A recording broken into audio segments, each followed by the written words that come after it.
I'm Joy Avino, and this is Get Your Spirit in Shape, United Methodist Communications and UMC.org's podcast to help us keep our souls as healthy as our bodies. Today is another conversation in our now award-winning Meet the Bishop series. At the recent United Methodist Association of Communicators Awards, our Meet the Bishops episodes won Best in Class, an honor for all of us involved in the podcast. Today, I'm sharing my conversation with Bishop James Swanson of the Mississippi Conference. Bishop Swanson talks about growing up in the church, his remarkable call to ministry, why he encourages others to share glory sightings, and how carrying a rock in his toiletry bag when he travels helps him keep his spirit in shape. Meet Bishop James Swanson. Bishop Swanson, welcome to Get Your Spirit in Shape. Oh, thank you, Joe. It's good to be on the podcast with you. As I looked at your bio, I noted that you have served as the bishop of the Holston Conference and the Mississippi Conference, both of which are in the southeast jurisdiction of the United States. Is that where you were born and raised? To be honest with you, no, I actually was born and raised in Houston, Texas. But I moved to Atlanta to go to seminary and was recruited by the South Georgia Conference. So you just kind of stayed in that area? Most of my ministry was in the South. Yeah. Yeah. Mm-hmm. Excellent. What was it like growing up in Texas? It was a good life in that respect. As a kid, I was not United Methodist. I was actually born and raised in the African Methodist Episcopal Church, and later on, my mother moved her membership to the Church of God in Christ, and it was from that church that I actually left to go to seminary. When you were growing up, what were some of your favorite things to do? Well, being in Texas, one of my favorite things to do was to, horses and that kind of stuff. I mean, as a kid, cowboys and all that.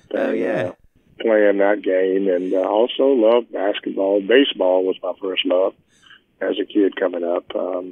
Then moved from that to running track. I used to run track as a youngster in high school. And playing sandlot ball in the community, football and baseball and basketball and that kind of stuff. So you were quite an athlete, it sounds like.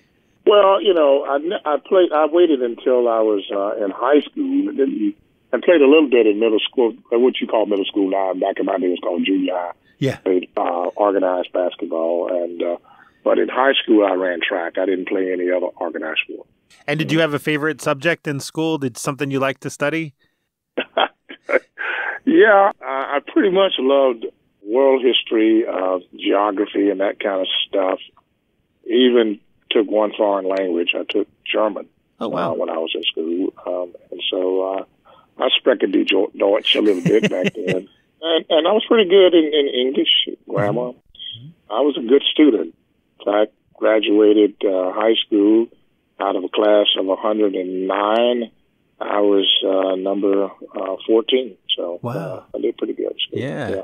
It sounded earlier that church was just kind of a part of your life growing up. Do you remember some of those early days of going to church? Oh, yeah. Church was something that was like breathing air. I mean, it was something you did that was a part of every fabric of your being. Not only was my mother a primary mover in my upbringing, but members of the church. And the church gave a lot of shape and form to my sense of being, my sense of who I was, and purpose and meaning in life. A lot of it came from the church. Pastors who heavily influenced my understanding of myself as a person of worth and value and dignity, as well as Sunday school teachers who tremendously influenced that. Because in my day and time coming up, those people were not only in your life on Sunday, but they were in your life Monday through Saturday as well. How so? What do you mean by that? Well, I mean, they lived in your neighborhood, and some of them were not only Sunday school teachers, but they also taught you in school. So you couldn't get away from them. Yeah. I mean, whatever you did in life, whether it was good or bad or whatever, it was reported back home. You saw them in the grocery stores. You saw them in the neighborhood park. As you walk down the street, those people They were just a part of every fabric of your life. I mean, they were not just the people you saw on Sunday. Some of them you even ran errands for. There were ladies in the community who they wanted something during the week from the grocery store. I would go to the grocery store and shop for them and bring it back home and get a nickel, a dime, or a quarter for doing that. Yeah. So they were part of every part of it. There was nothing that you did in life that those persons who you went to church with were also a part of your school. They were part of just everything that you did in life. Yeah. Was there anybody that stands out that was, especially kind of influential in your life? Well, yeah, there were people like when I was in the AME church coming up at Green Chapel, there was a lady named Mrs. Gray, who I always remember. She nurtured me a lot, saw some things in me. In fact, she and two other ladies, when I was about 8 years old, literally laid hands on me, so to speak, and pronounced that I would be a preacher. Wow. So these people were highly instrumental in calling me to a life of making myself available to make a difference in the world. And it wasn't just the preaching piece. It was that you are a person of worth and value and dignity, and that God has placed you here on earth to make the world a better place. And you're sort of chosen. To understand, in the African American community, you had this sense of back in the 50s and 60s and of looking for sort of messianic figures who were going to come along and help lead our people to wholeness and freedom and liberation. And it wasn't a sense of a Messiah, but of people who would come along and be leaders in our community. And so ladies like Miss Gray and even my sixth grade teacher, Mrs. Mundine, and others, who said, you're going to be somebody special. And you had that mantle thrust upon you, and you tried to live up to it. Wow. Was that the catalyst that sent you into the call to ministry? Is that the first inkling that you knew you were being called to pastoral ministry? Yeah, it was that. And Reverend Arthur J. Bundage, he was my first pastor that I can remember listening to him preach. And he could preach. And it wasn't so much his spirited preaching as much as his simplistic preaching. I mean, he could preach so that at an early age I could understand what he was talking about. And I knew that Jesus loved me more than anything in my life because of him. There were even people like Mr. Gray, who was my seventh grade teacher, who bought me a jacket when I could not afford a jacket to be a part of a civic club, who said to me, you're special and I want to be a part of your life. I mean, people like that who just touched you all along the way. You knew something was special for you. And then later on, I had some kind of mystical experiences around knowing that I was called to ministry. I mean, I've been knowing it ever since I was 7 or 8 years old. I mean, fought it for a long time, but I knew it. Did you ever? It was no doubt in my mind. You never considered another career? No. That was my aunt, my mother's sister, who used to call me. Her and someone thought I was going to be a medical doctor. Oh. They used to tease me about that. But I kind of knew in the back of my mind. I didn't know what that really meant. You know what I'm saying? Right. I didn't know if that really meant pastoral ministry, but I knew it was something helping people. I knew it. And I knew it. At some point, I figured I would go to the pulpit. I knew it all of my life, just about. I mean, it was a burden in a sense, but it was something I wanted to do and something I didn't want to do. So. I hear that a lot with call stories. You mentioned about mystical experiences. Can you tell us anything about that? I tell some people about it, and others I don't, because I hesitate a lot of times because I don't want anybody feeling like somehow they have to have that kind of experience for call to ministry. But mine was I had a summer of, I guess it was maybe 58 or 59, because I was about 8 or 9 years old when this happened. The first one was I woke up on a Saturday morning. I'll never forget it. I knew it was a Saturday morning because I didn't go to school, but I also knew it was the summer. But I knew it was the summertime, and my sisters my two oldest sisters, Helen and Lola, were outside. They had gotten up early and gone to play, and I was still in the bed. Mm-hmm. And I woke up, and I heard somebody calling my name. Hmm. Most people did not call me. Nobody called me James. That was never. In fact, even to this day, very few people call me James. Okay. That's just not the name people call me now. This person just said James, and I woke up, and they were just standing there at the head of my bed, and but it wasn't a regular person. Right. This was a sort of a heavenly figure. Wow. And I thought I was dreaming, so I rolled over to go back to sleep, and I heard my name again. And this time I'm looking at the wall, and I can see this figure standing there, and I can tell at this point that this is either an angel or this is Jesus. This is not regular people, you know. Right. And it scared me. Sure. I mean, I was terrified. Yeah. And I sat up in the bed, and I jumped out of the bed at that point, and figure again said James, and stretched out both of his hands. And by that time, I didn't know what to do. And so I just put on my short pants that I wore that day before and ran out the house, ran down the stairs because we lived upstairs, told my sister, Helen, who was sort of surrogate mother at that time because my mother worked, my dad was no longer with us, and told her somebody was upstairs in the house. And she ran upstairs and she said, there's nobody there. And I said, somebody was there. And the lady, we lived in an apartment, the lady who lived in the apartment beneath us started inquiring, asked me, what did I see? And I told her, and she told me, she said, that was either an angel or the Lord calling you. Yeah. And she said, you just need to say the Lord's Prayer 10 or 12 times straight, and he'll come back. And I said, and to this day, I've never done that. I won't do that 10 or 12 times straight. Because it scared me. Yeah. And then later on that summer, walking down the street, I met a guy who put his hand on my head and said to me, hello, little preacher. And looked up at him and kept walking, turned around, he was gone. Wow. So I knew in my heart that's what that was. But I was too young to process it. Sure. I did not tell my mother, and I didn't tell my pastor. I probably should have.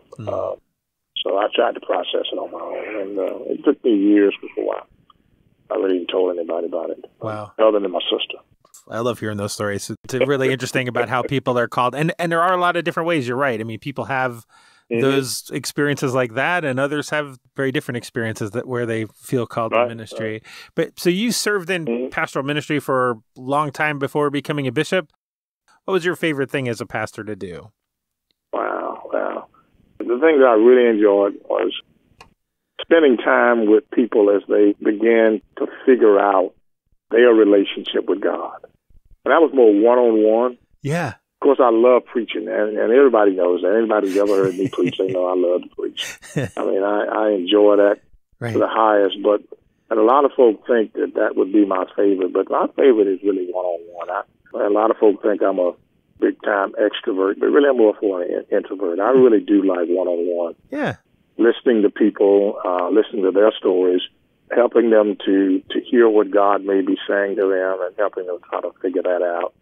And to see how God is so miraculously revealing God's self to them and watching the light come on in a person's life.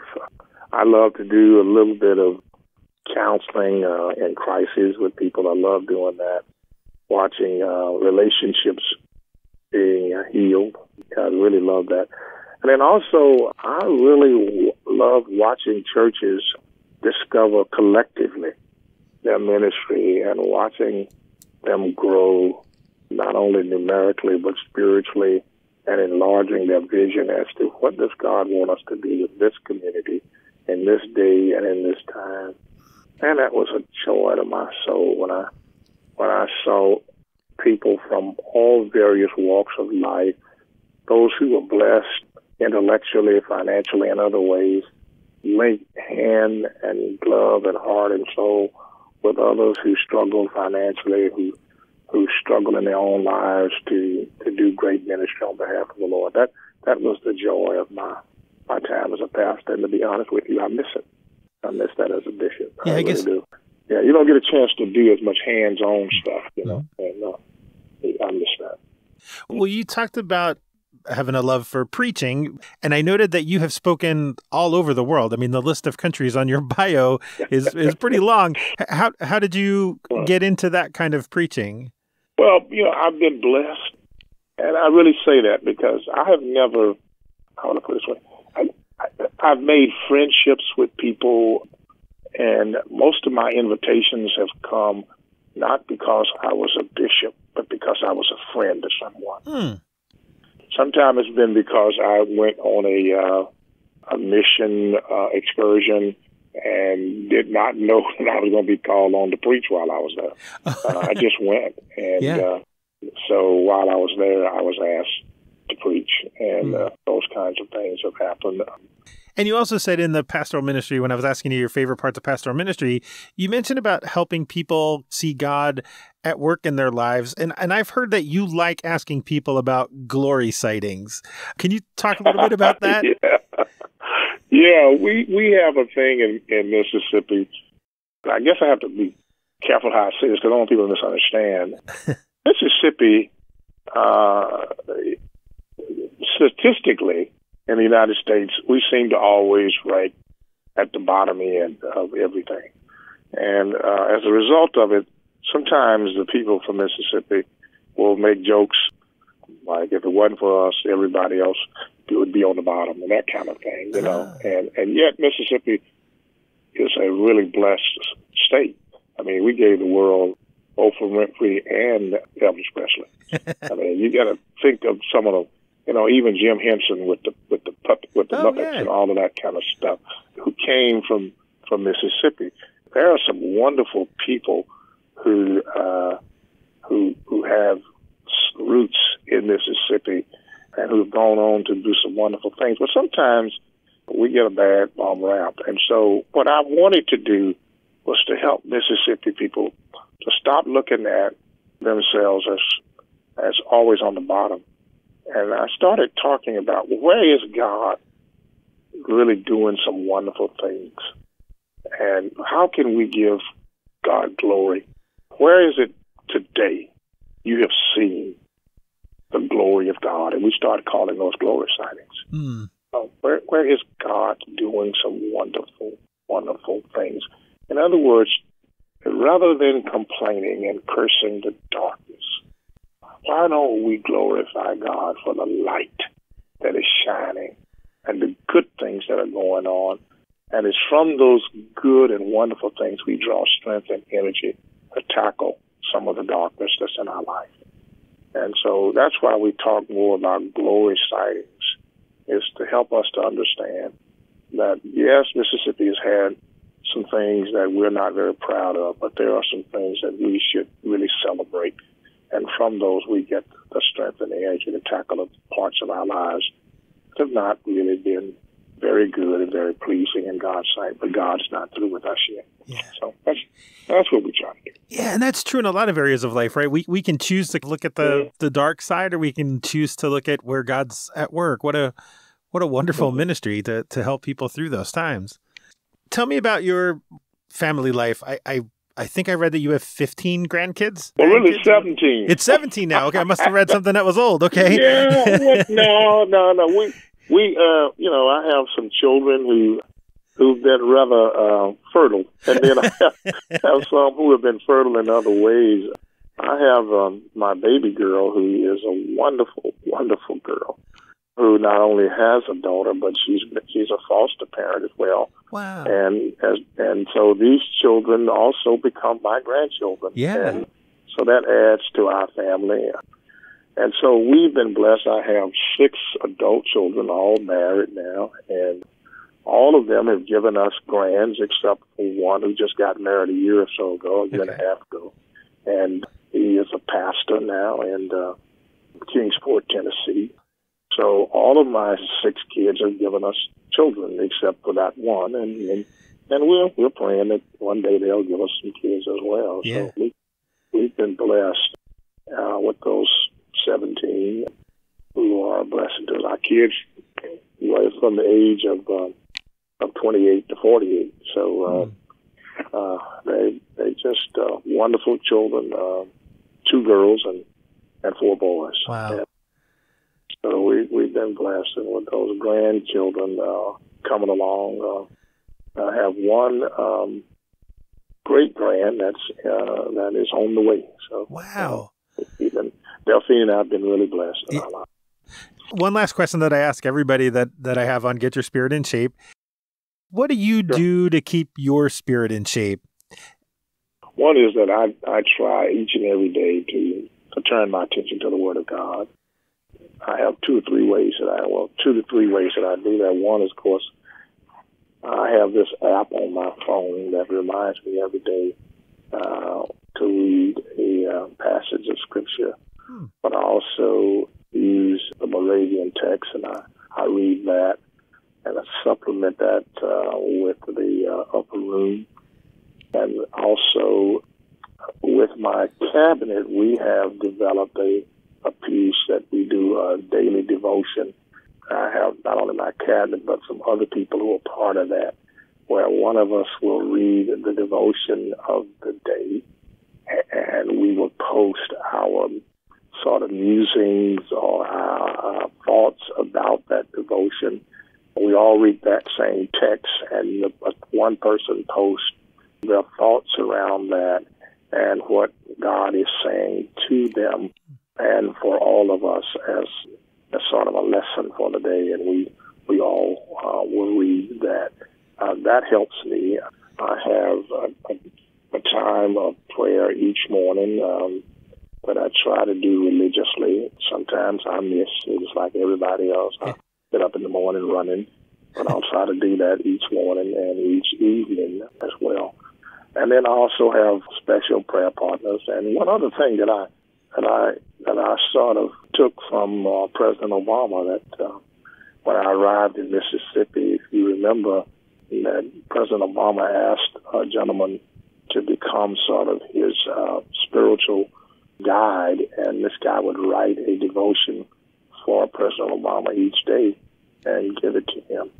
When I arrived in Mississippi, a young female clergy person really impressed me, and I asked her, would she do that for me? And so she does, and she sends it to me via email just about every day, and I read that, and usually, and it's unusually canny, each one is so pertinent for me each and every day. And so between those things, that helps me to stay focused and mindful of who I am and what I am. And when I'm traveling like I'm doing right now, I carry with me a scripture that is engraved on a rock that I read, that is actually in my sort of toiletry. I know I've got to use them every day, and I read it every day. And it says, Lord, lead me to a rock that is higher than I. And I read it every morning, especially when I'm traveling, Psalm 61:2. And so that keeps me understanding that there is God. Yeah. And that God is higher than me, and that I am not the sum total of life, neither am I the beginning and the ending of life.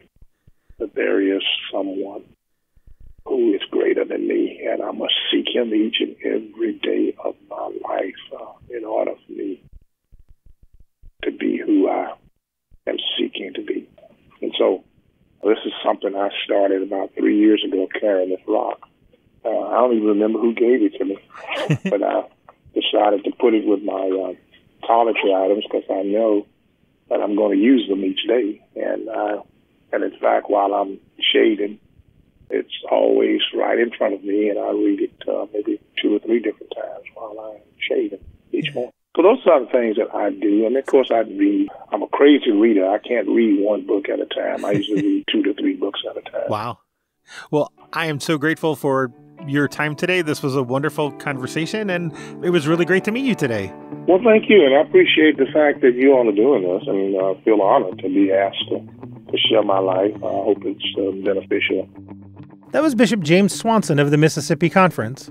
To learn more about him and all of our bishops, go to umc.org/podcasts and look for this episode. We've put links on the page to help you learn more about Bishop Swanson, to help you find more conversations with our bishops, and links to some other podcasts by United Methodist that you might enjoy. We'd also appreciate if you would take a moment to review us on Apple Podcasts. Good reviews help people find us, or you can simply email me from the episode page and share your thoughts and suggestions with me in that way. Thanks for listening, downloading, and subscribing. I'll be back soon with another conversation to help us keep our souls as healthy as our bodies. I'm Joe Iavino. Peace.